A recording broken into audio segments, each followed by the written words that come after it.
সবাইকে স্বাগত জানাচ্ছি আজকের এশিয়ান দেশ সংবাদে। পুরো সময় জুড়ে আপনাদের সঙ্গে রয়েছে আমি অরণ্য বিনতি ইউনুস। এবারে চলে যাব পুরো খবরে। কক্সবাজারের সদরে পারিবারিক বিরোধের জের ধরে ওসমান শওকত নামে একজনকে কুপিয়ে হত্যা করা হয়েছে। সকালে উপজেলার রশিদনগর সংলগ্ন রেলপথ এলাকায় এই ঘটনা ঘটে। পুলিশ জানায় সীমান্ত সংক্রান্ত বিরোধের জেরে ওসমান শওকতকে তার বড় ভাই সাইফুল ইসলাম এবং কাউসার ওসমান কুপিয়ে গুরুতর জখম করে। পরে স্থানীয়রা তাকে উদ্ধার করে উপজেলা স্বাস্থ্য কমপ্লেক্সে নিয়ে গেলে চিকিৎসক তাকে মৃত বলে ঘোষণা করেন।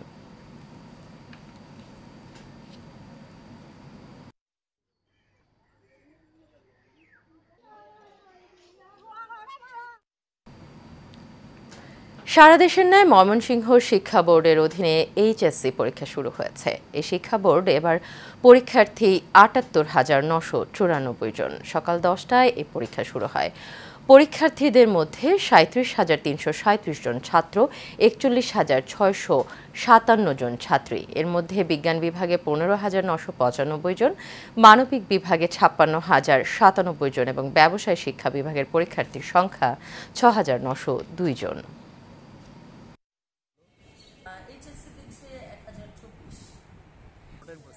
নটরডেম কলেজ থেকে আপনার ছেলের নাম কি?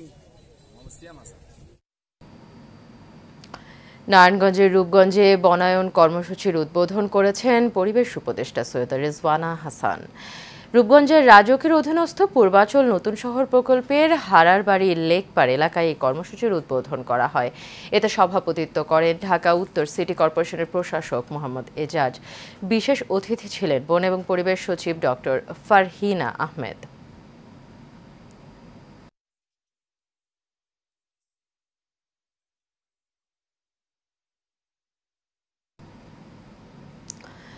নৌবাহিনীর প্রধান অ্যাডমিরাল এম নাজমুল হাসান বলেছেন, মাতৃভূমির স্বাধীনতা এবং সার্বভৌমত্ব রক্ষায় অর্থনৈতিক উন্নয়ন এবং ভূ রাজনৈতিক প্রয়োজনে একটি শক্তিশালী নৌবাহিনীর ভূমিকা অনস্বীকার্য। খুলনা নেভাল বার্থে আয়োজিত কমিশনিং অনুষ্ঠানে তিনি কথা বলেন। তিনি আরও বলেন, নৌবাহিনীর আধুনিকায়ন এবং সম্প্রসারণের মাধ্যমে দেশীয় প্রযুক্তিতে নির্মিত ৩টি ড্রাইভিং বোট পানকৌড়ি, গাংচিল এবং মাছরাঙা সংযোজিত হয়েছে। এ সময় তিনি নৌবাহিনীর রীতি অনুযায়ী আনুষ্ঠানিকভাবে নামফলক উন্মোচন করেন।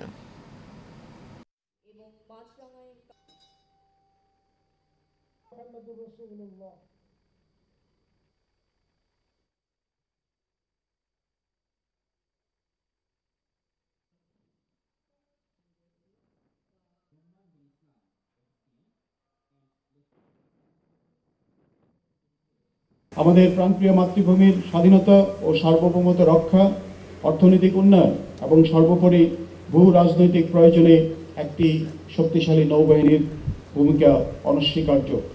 বিশাল সমুদ্র অঞ্চলের সার্বিক নিরাপত্তা নিশ্চিতকল্পে যুদ্ধ ও সান্তিকালীন বিভিন্ন কর্মকাণ্ড এবং উদ্ধার অভিযানে বাংলাদেশ নৌবাহিনী গুরুত্বপূর্ণ ভূমিকা পালন করে চলেছে। ১৯৭১ সালে মহান স্বাধীনতা যুদ্ধে অংশগ্রহণের মাধ্যমে বাংলাদেশ নৌবাহিনীর যাত্রা শুরু হয়। তৎকালীন নৌ সদস্যবৃন্দ এবং নৌ কমান্ডোগণ অপারেশন জ্যাকপট নামে একটি দুঃসাহসিক অভিযান পরিচালনা করেন। কুমিল্লার মনোহরগঞ্জে বিএনপি নেতা কাশেম সহ কারারুদ্ধ কর্মীদের মুক্তির দাবিতে মানববন্ধন এবং বিক্ষোভ হয়েছে। উপজেলার সরসপুর ইউনিয়ন বিএনপি এবং সহযোগী সংগঠনের উদ্যোগে আয়োজন করা হয়। এতে মানববন্ধনে বক্তব্য রাখেন উপজেলা বিএনপির সাবেক কৃষি বিষয়ক সম্পাদক শাহ আলম পাটোয়ারি, মৎস্যজীবী দলের উপজেলা শাখার সদস্য সচিব মোহাম্মদ সিদ্দিকুর রহমান সহ আরও অনেকে।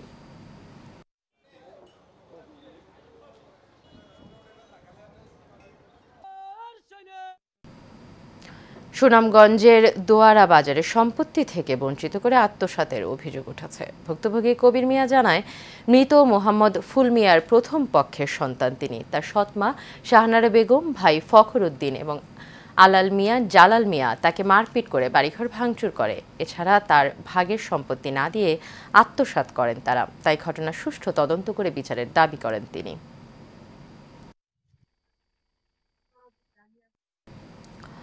পাবনায় জমি দখল এবং চাঁদাবাজির প্রতিবাদে মানববন্ধন এবং বিক্ষোভ সমাবেশ করেছে এলাকাবাসী। পাবনার বাংলা বাজার এলাকায় এই মানববন্ধন এবং বিক্ষোভ সমাবেশ আয়োজন করা হয়। মানববন্ধনে বক্তারা অভিযোগ করেন, মালা খাতুন পাবনা শহরের প্রায় 6,500 বিঘা জমি নিজের দাবি করে এলাকায় ত্রাসের রাজত্ব কায়েম করে আসছেন। আদালতের নাম ব্যবহার করে বসত ভিটা উচ্ছেদের মিথ্যা নোটিশ দিয়ে স্থানীয়দের হয়রানি করেছেন। তাই ঘটনার তদন্ত করে আইনানুগ ব্যবস্থা গ্রহণের দাবি জানান বক্তারা।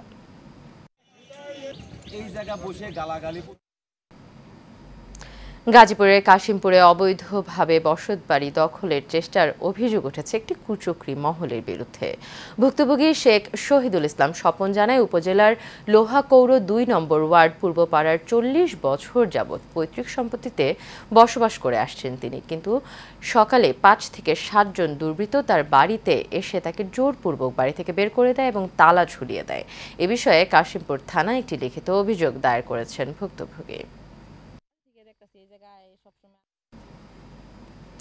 ঢাকার ধামরাইয়ে ৪০০ বছরের পুরনো শ্রী শ্রী যশোমাধব দেবের রথযাত্রা শুরু হবে কাল।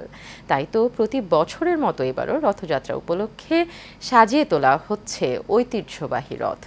রথ সংস্কার এবং সাজিয়ে তোলার কাজে ব্যস্ত সময় পার করছেন শ্রমিকরা। আয়োজকরা জানান, কাল ধামরাই বাজারের রথখোলা এলাকা থেকে যাত্রাবাড়ি পর্যন্ত প্রথমে রথ টান এবং পরে ৫ জুলাই উল্টো রথের মাধ্যমে পূজার আনুষ্ঠানিকতা শেষ হবে। তাই রথকে কেন্দ্র করে ২৭ জুন থেকে পরের ১ মাস চলবে ঐতিহ্যবাহী মেলা। এই উৎসব যথাযথ পালনে এরই মধ্যে প্রস্তুতি নিয়েছে প্রশাসনও।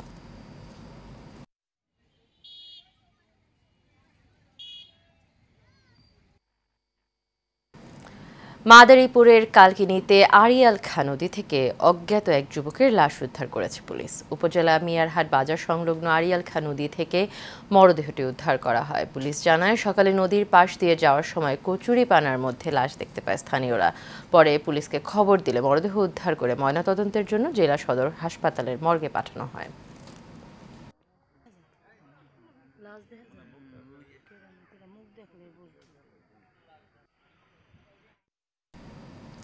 স্বচ্ছতা ও নিরপেক্ষতা নিশ্চিতের লক্ষ্যে কুড়িগ্রামের ভুরুঙ্গামারীতে দুস্থ এবং অসহায় নারীদের VWB কর্মসূচিতে অন্তর্ভুক্তির জন্য লটারির মাধ্যমে সুবিধাভোগী চূড়ান্ত করা হয়েছে। উপজেলার আন্ধারিঝাড় ইউনিয়ন পরিষদের চেয়ারম্যান জাবেদ আলী মণ্ডলের আয়োজন করেন। ইউনিয়ন পরিষদ চত্বরে সুবিধাভোগী বাছাইকরণের উদ্বোধন করেন উপজেলা নির্বাহী অফিসার গোলাম ফেরদৌস। এ সময় উপজেলা মহিলা বিষয়ক কর্মকর্তার কার্যালয়ের ক্রেডিট সুপারভাইজার আবুল হোসেন সহ স্থানীয় ইউপি সদস্যরা উপস্থিত ছিলেন।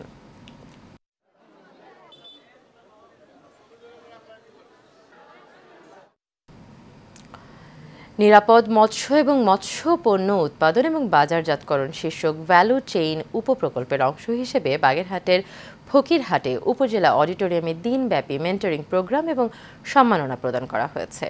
পল্লী কর্মসহায়ক ফাউন্ডেশন, নবলোক, ইফাদ এবং ডেনমার্ক দূতাবাসের সহায়তায় কর্মসূচির আয়োজন করা হয়। অনুষ্ঠানে সভাপতিত্ব করেন নবলোক পরিষদের উপনির্বাহী পরিচালক মোহাম্মদ আলতাফ হোসেন। প্রধান অতিথি ছিলেন বাগেরহাট জেলা মৎস্য অফিসার ডক্টর মোহাম্মদ আবুল কালাম আজাদ।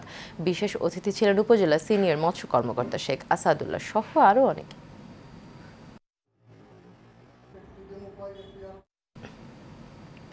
চট্টগ্রামে গ্রাম আদালত সম্পর্কে জনসচেতনতা বৃদ্ধিতে স্থানীয় সরকারি এবং বেসরকারি প্রতিষ্ঠানসমূহের অংশগ্রহণে সমন্বিত পরিকল্পনা প্রণয়ন বিষয়ক কর্মশালা হয়েছে।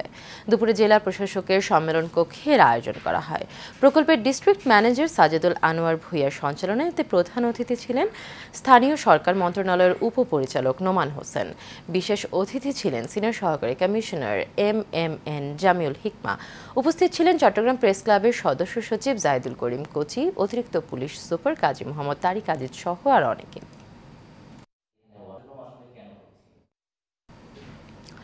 নোয়াখালীতে আন্তর্জাতিক মাদক বিরোধী দিবস উপলক্ষে র্যালি এবং আলোচনা সভা অনুষ্ঠিত হয়েছে।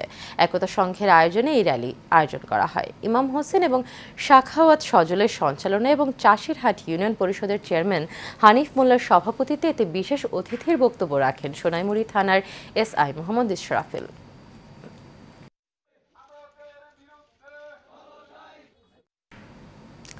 নারায়ণগঞ্জের রূপগঞ্জে উপজেলা দিবস উদযাপন এবং উন্নয়ন মেলা অনুষ্ঠিত হয়েছে। গোলাকান্দাইল হাট সংলগ্ন মাঠে পল্লী মঙ্গল কর্মসূচির উদ্যোগে এই মেলার আয়োজন করা হয়। পল্লী মঙ্গল কর্মসূচির প্রোগ্রাম ম্যানেজার আব্দুল হামিদের সভাপতিত্বে উপস্থিত ছিলেন উপপরিচালক সৈয়দ মঞ্জুর হোসেন। এছাড়া উপস্থিত ছিলেন সাবেক চেয়ারম্যান আব্দুল মতিন, সাংবাদিক SM শাহাদাত সহ আর অনেকে।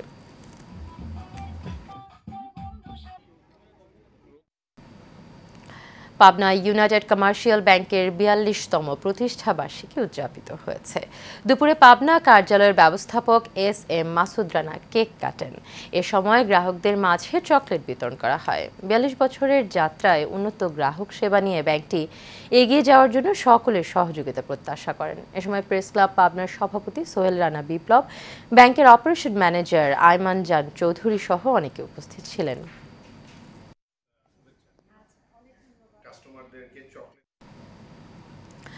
বগুড়ার শিবগঞ্জের পীরবে ত্রিমোহনী নিম্ন মাধ্যমিক বিদ্যালয়ের অ্যাডহক কমিটির মতবিনিময় এবং আলোচনা সভা অনুষ্ঠিত হয়েছে। সভায় সভাপতিত্ব করেন মামুনুর রশিদ। এ সময় বক্তব্য রাখেন বিদ্যালয়ের প্রধান শিক্ষক আব্দুল ওয়াহিদ। প্রধান অতিথি হিসেবে উপস্থিত ছিলেন পীরব ইউনিয়ন বিএনপির আহ্বায়ক মিলন, গফফার রেজাউল সহ আর অনেকে।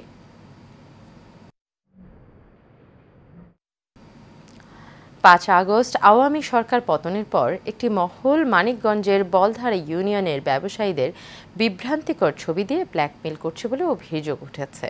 স্থানীয়রা জানায়, রামকান্তপুর এলাকায় কিছু পোস্টার লাগানোকে কেন্দ্র করে ব্যাপক উত্তেজনা ছড়িয়ে পড়েছে। উদ্দেশ্যপ্রণোদিত পোস্টার এলাকায় বিভ্রান্তি সৃষ্টি করছে এবং মানুষের সম্মানহানি করছে। তাই সুষ্ঠু তদন্ত করে দোষীদের শাস্তি দাবি করেন তারা। আমরা এগুলার তাদেরকে আমরা আইনগত ব্যবস্থা নিব। এটা মিথ্যা গুজব, মিথ্যা আচরণ, মিথ্যা এই কথা এগুলো কেন অপপ্রচার করলো, তাদের বিরুদ্ধে আমরা ব্যবসা বাণিজ্য করিয়া। বরগুনার আমতলীতে প্রায় ৬.৫ কোটি টাকার সেতুতে উঠতে হয় বাঁশের মই দিয়ে। এই ভোগান্তিতে দুই ইউনিয়নের ৩৫,০০০ মানুষ ঝুঁকি নিয়ে অনেকটা বাধ্য হয়ে মই দিয়ে শিশু থেকে বৃদ্ধ সবার পারাপার হতে হয় সেতু। উপজেলা প্রশাসন বলছে, সংশ্লিষ্ট ঠিকাদারদের কোনো গাফিলতি থাকলে ব্যবস্থা গ্রহণ করার সুপারিশ করা হবে। সজীব আহমেদের রিপোর্ট, জানাচ্ছেন কাউসার আহমেদ। বরগুনার গুলিশাখালী ও আমরাগাছিয়া খালের উপর ৬৬ মিটার দৈর্ঘ্য ৬.৭৭ মিটার প্রস্থের গার্ডার সেতু ২০২৩ সালের ৬,২২,৫৮,৩২৩ টাকার কাজটি পায় বরিশালের messrs Kohinoor enterprise and Tripura JV নামে ঠিকাদারি প্রতিষ্ঠান। ২০২৪ সালের জুন মাসে মূল সেতুর কাজ শেষ হলেও বিপত্তি বাধে সংযোগ সড়ক নির্মাণ নিয়ে। সেতুর পশ্চিম পাশে ঢালের ৫ ফুটের মধ্যে রয়েছে পূর্ব খেকুয়ানি গুচ্ছগ্রামের চলাচলের কার্পেটিং সড়ক। সেতুর নকশা উচ্চতা অনুযায়ী সংযোগ সড়ক নির্মাণ করলে সড়কটি বন্ধ হয়ে যাবে, ফলে সংযোগ সড়কের কাজ শেষ করা সম্ভব হয়নি। এমন পরিস্থিতিতে শিশু থেকে বৃদ্ধা এমনকি রোগীকেও বাঁশ আর কাঠ দিয়ে তৈরি মই দিয়ে ঝুঁকি নিয়ে সেতুটি পারাপার হতে হচ্ছে। সরকার অনেক টাকা খরচ করে আমাদের যাতায়াতের জন্য ব্রিজের ব্যবস্থা করছে, কিন্তু আমরা যেটা দেখতে পাচ্ছি যে আসলে এই ব্রিজ আমাদের কাজে আসছে না। আমরা আটকে দেওয়ার লাগে, সিঁড়ি দেওয়ার লাগে, কষ্ট করে যাওয়া অনেক, তাহলে এত টাকা দিয়ে ব্রিজ করে লাভ হইলে কি? কোটি কোটি টাকা খরচ করে যায়, কিন্তু উপকার আসে নাই, কোনো আমাকে রাস্তাঘাট নাই। সরকার যে ব্রিজ করছে, হ্যাঁ আমরা সঙ্গা বা ইউডি, সরকার ব্রিজ করে কি লাভ হইল? সমাধানের কোনো আশ্বাস না দিলেও উপজেলা প্রশাসন বলছে, সংশ্লিষ্ট ঠিকাদারদের কোনো গাফিলতি থাকলে ব্যবস্থা গ্রহণের সুপারিশ করা হবে। এখনের জন্য আমরা এস্টিমেট করে আমরা ঢাকাতে পাঠিয়ে দিয়েছি, ওটা অনুমোদন পাইলে টেন্ডারের মাধ্যমে ওটা আমরা কাজটা বাস্তবায়ন করতে পারবো। যেটা জানা গিয়েছে যে এটা হলো বাজেট স্বল্পতা এস্টিমেটের মধ্যে, তো সেটা পুনরায় রিভাইজ করে আবার নতুন করে ঊর্ধ্বতন কর্তৃপক্ষ বরাবর প্রেরণ করা হচ্ছে। আশা করছি যে এটা খুব দ্রুততম সময়ের মধ্যে জনগণের কষ্ট লাঘবের স্বার্থে খুব দ্রুত সম্পাদন করা হবে। কোটি টাকার এই সেতুর সুফল ভোগ করতেও লক্ষাধিক মানুষের নির্বিঘ্নে চলাচলের জন্য দ্রুত রাস্তা নির্মাণের দাবি এলাকাবাসীর। কাউসার আহমেদ, এশিয়ান টেলিভিশন। এশিয়ানদের সংবাদ এই পর্যন্তই। পরবর্তী সংবাদ দেখার আমন্ত্রণ রইল। এতক্ষণ সাথে থাকার জন্য সবাইকে ধন্যবাদ।